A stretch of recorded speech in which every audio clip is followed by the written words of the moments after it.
جیسا آپ نے ذکر کیا ابھی تھوڑی دیر پہلے بتایا کہ ذکر اور فکر دونوں ساتھ ساتھ چلنے چاہیے، اور عقل سے یعنی کائنات پہ غور و فکر کریں.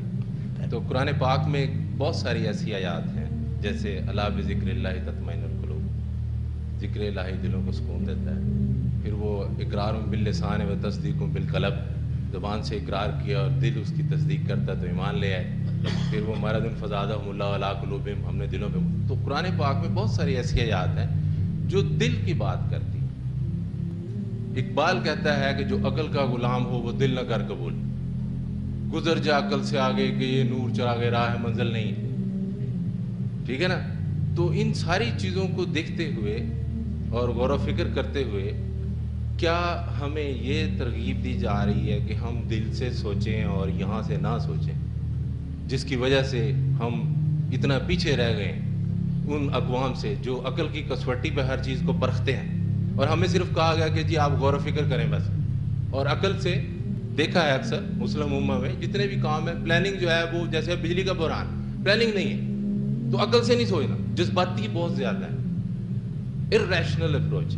اور اگر آپ اجازت دیں تو اس کے ساتھ ہی میں ایک دوسرا سوال بھی تو آپ اکٹھے آپ ان کا جواب دیں. آپ کریں جو دوسرا سوال یہ ہے کہ جو کورین ہیں، چائنیز ہیں، جیپنیز ہیں، وہ جو دنیا جہان کی نجس چیزیں کھاتے ہیں، کیکڑے اور سانپ بچھو پتہ نہیں کیا کیا کھا جاتے ہیں، گند کھاتے ہیں، اور اس کے بعد وہ بندے کے پتروں کی طرح کام کرتے ہیں.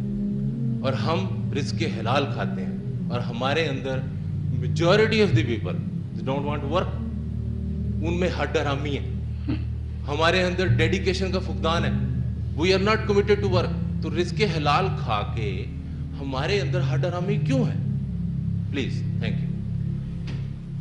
بہت اچھا سوال ڈاکٹر صاحب نے اٹھایا کہ وہ حرام کھاتے ہیں ہم حلال کھاتے ہیں.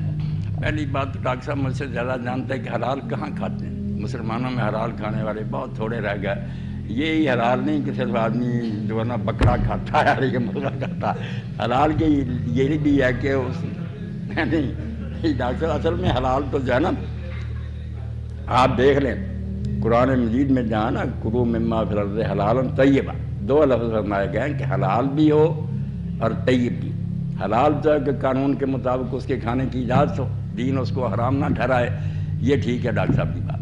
مگر اس کے ساتھ حالانکہ سارے اس پر بھی نہیں رہتے، اللہ کے حرام کیے ہوئے شراب اور خنزیر سب مسلمان بہت سے کھا رہا ہے اب. مگر دوسری بات جو طیب کہی گئی نا یہ بہت ضروری ہے کہ وہ حلال ہونے کے ساتھ طیب بھی، اس میں کوئی غلط چیز کی ملاوٹ نہیں ہوگی. آپ نے کسی کا حق چھین لیا، چوری کی ہے، کرپشن کی ہے، رشوت کھائی ہے، ڈیوٹی دی نہیں، تنخواہ کے لیے آ جاتے ہیں، دستخط کر جاتے ہیں. آپ ناظم صاحب کے آدمی اس لیے کوئی نہیں پوچھتا کہ یہ آئے ہیں کبھی ڈیوٹی پر ہی، تو یہ سارا مال پھر خبیث ہو جاتا ہے، طیب نہیں رہ جاتا، گندا. حلال ضرور ہے دین کے مطابق ہے وہ، مگر بعد میں اس میں نجاست پڑ گئی، پلید ہو گئی. اس لیے ایسا پلید جو مال کھائیں گے ہم اس سے کہاں تک تقویٰ پیدا ہوگا، دین آ گیا.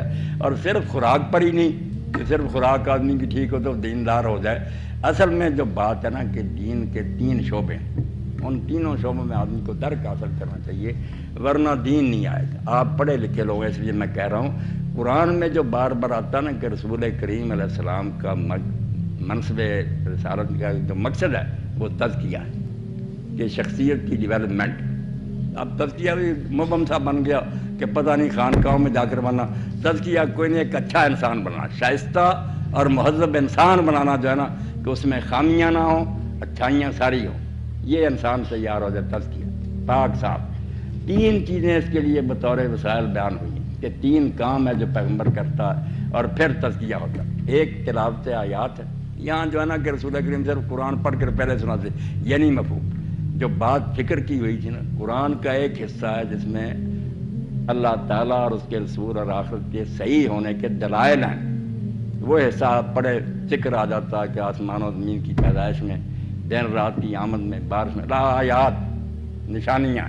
یہ مخصوص حصہ ہے قرآن کا، آیات جس میں دلائل بیان ہوئے. جب تک کوئی شخص دلائل سے مطمئن نہ ہوتا، صرف نصری طور پر مان رہا کہ اللہ ہے، رسول سچا ہے، قرآن ٹھیک ہے، بھئی ایک کافر مطالبہ کرتا تمہارے پاس کیا پروف ہے؟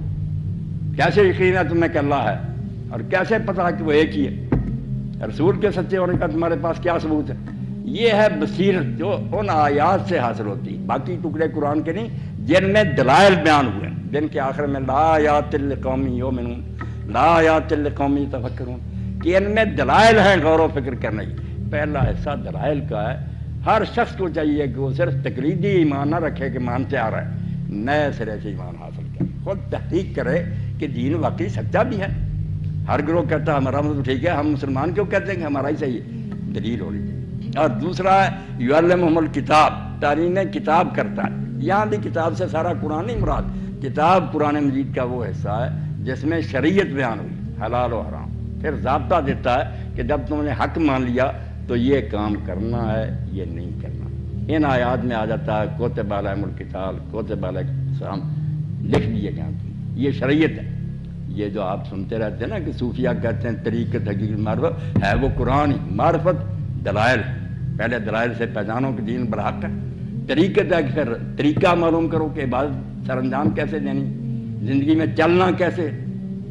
اور تیسری بات ہے پھر حکمت، کہ اگر آدمی احکام بھی سیکھ لے کہ صبح سے شام تک کھانا پینا نہیں، مباشرت نہیں کرنی، روزہ ہو گیا، یہ کتاب ہے، قانون، مگر حکمت کیا کہ تقویٰ پیدا ہو، فلاسفی کیا، اس کی رمز کیا ہے کہ کیوں بھوک پیاس پڑتا ہے کہ تم میں تقویٰ پیدا ہو۔ یہ تیسری بات پھر حکمت کی ہے، قرآن سے باہر نہیں ہے، آیات دلائل ہیں، کتاب شریعت ہے لا، اور حکمت ہے اس کی فلاسفی۔ جب تک کوئی شخص فلاسفی سمجھ کر کوئی کام کرتا ہے نا حکمت، اس وقت امتیں سیدھے راہ پر رہتی ہیں۔ پہلے حکمت گم ہوتی ہے، رسم رہ جاتی ہے، کتاب پر لوگ کچھ نسل عمل کرتی ہیں، نماز روزہ ظاہری رہتا ہے، مگر وہی بات رسم اذان تو رہ گئی، روح بلالی نہ رہی، روح ختم ہوتی، پہلے روح ختم ہوتی ہے امتوں میں، رسم رہ جاتی ہے، رسم بھی پھر کچھ دور کے بعد لوگ اتا جاتے ہیں، اس سے کیا یار پلے پڑتا، ہم مسجد میں جا کر ماتھا رکھ دیں، کیونکہ روح نہیں ہوتی، بیدار ہو جاتے ہیں، پھر وہ سارا تباہ ہو کے رہ جاتا ہے۔ یہ تین کام جو پیغمبر علیہ السلام کے ذمہ ہے نا، کہ وہ تلاوت آیات کرے،